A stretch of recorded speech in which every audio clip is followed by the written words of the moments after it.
तोर भट्टी के दारू हमर अमृत बन गे भैया। जय हो दारू के बिचैया, जय हो दारू के बनैया। तोर भट्टी के दारू, तोर भट्टी के दारू हमर अमृत बन गे भैया। जय हो दारू के बिचैया, जय हो दारू के बनैया।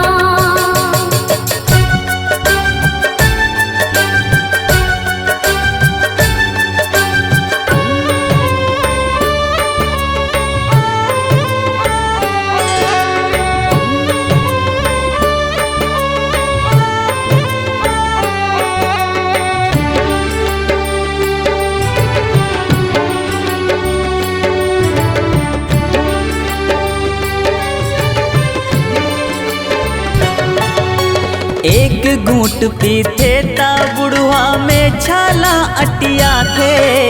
संझा गुनैन बिहनिया बुढ़वा दौड़त भट्टी जाते। हाँ हाँ दौड़त भट्टी जाते, हाँ हाँ दौड़त भट्टी जाते।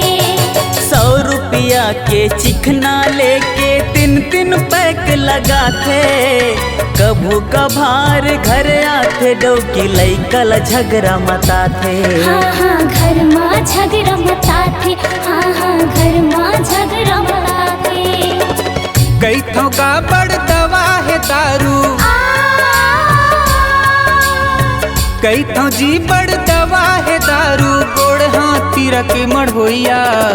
जय हो दारू के बिचैया, जय हो दारू के पियैया।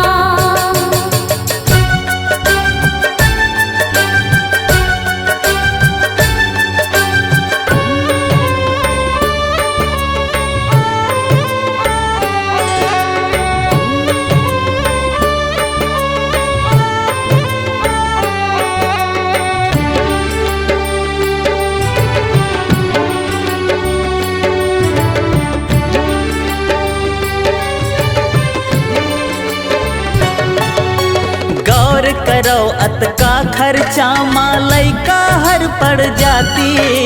घर हा तोरे महल रतिस औ शरीर हा सुख तोर पाती। हाँ हाँ शरीर हा सुख तोर पातिस, हाँ हाँ शरीर हा सुख तोर पातिस।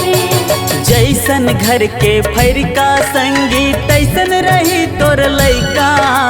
फिर झन कई बे दुख मिलत है खटियम पर बैठौ का। हाँ हाँ खटियम पर बैठौ का, हाँ हाँ खटियम पर बैठौ का।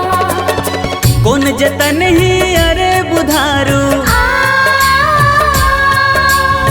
कौन जतन ही दारू पिए बर चाउर तक लब चोइया। जय हो दारू के पियैया, जय हो दारू के बनैया। तोर भट्टी के दारू, तोर भट्टी के दारू हमर अमृत बन गे भैया। जय हो